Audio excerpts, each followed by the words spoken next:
Hello and welcome back to the Mortgage Corner. Today we will be talking about the ever eminent, all-powerful credit score. Now, for those of you who don't know, your credit score is a 3-digit number that can be anywhere from 300 all the way up to 850, higher being better. The average score in America is about 714, with only 1% of all Americans being at that 850. So it's pretty hard to attain, but it is possible. There are 5 different categories that kind of go into your credit score. I know what you're thinking. What are those categories? Well, that's what we'll be talking about today, and they like to call them the 5 pillars of credit. Now, pillar number 1 is called payment history. Now, you may see with a lot of these, the explanation is kind of in the name, but payment history is one of the most important factors that goes in your credit score at all. It accounts for 35% of your total credit score, and it tracks whether you've made your payments on time, whether you've missed a payment. Pretty straightforward, but it is the most important. It's the highest percentage of all the pillars, and it's the easiest to control. If you're making your payments on time, you have nothing to worry about. All you have to do is stay on top of that. It's totally within your power and your control. So very important, and it can be easy as long as you're on top of what's going on. Pillar number 2. We have credit utilization. This accounts for a little bit less at 30% of your score, and it measures how much of your available credit you're currently using. The experts say to keep a healthy score, you should try and use 30% or less of your available credit.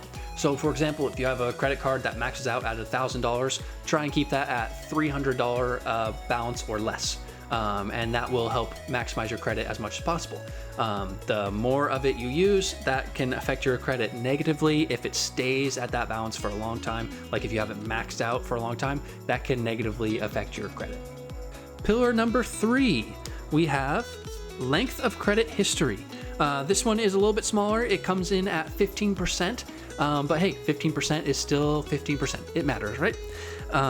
This one looks at how long you've had your credit accounts open and how often you use them. So it kind of just, they look at that for your consistency. If you're able to have that credit card over 10 years and you've always kept it, at a low usage, like 30% or less, that's really good. It just reflects that you're on top of things and that you're trustworthy with your debts. Pillar number 4, we have types of credit. This accounts for 10% of your score. We're kind of going less and less here. And this looks at the mix of credit you have. So credit cards, car loans, mortgages. It looks at all those things and looks at, how many different types of loans do you have? How many different types of debts? And are you able to manage them all well? It's like I said, it's only 10%, but it's still important. So if you only have a credit card, hey, that's great. Nothing wrong with that. But if they can see that you're handling multiple accounts and keeping them all paid off and where they should be in good regards, then that's even better for you. It'll just help increase your score all the much more. The 5th and final pillar is new credit inquiries. This is the final 10% of your score, and it looks at how often you've applied for new credit. Now, I feel like this one can really, it can trip people up. Maybe they don't even, not everyone knows about it maybe.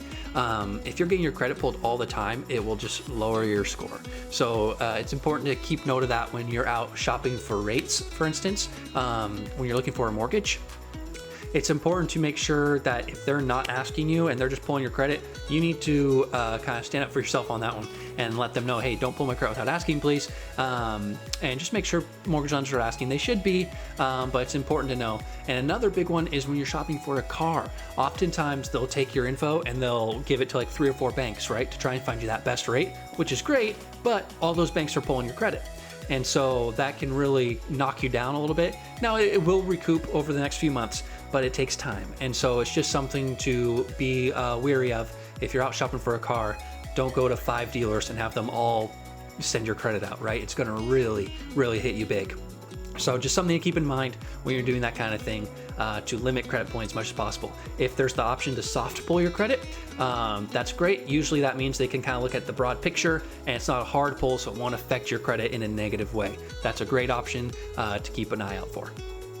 In review, the 5 pillars are payment history for 35% of your score, credit utilization for 30, length of credit history for 15, types of credit for 10, and new credit inquiries for another 10%.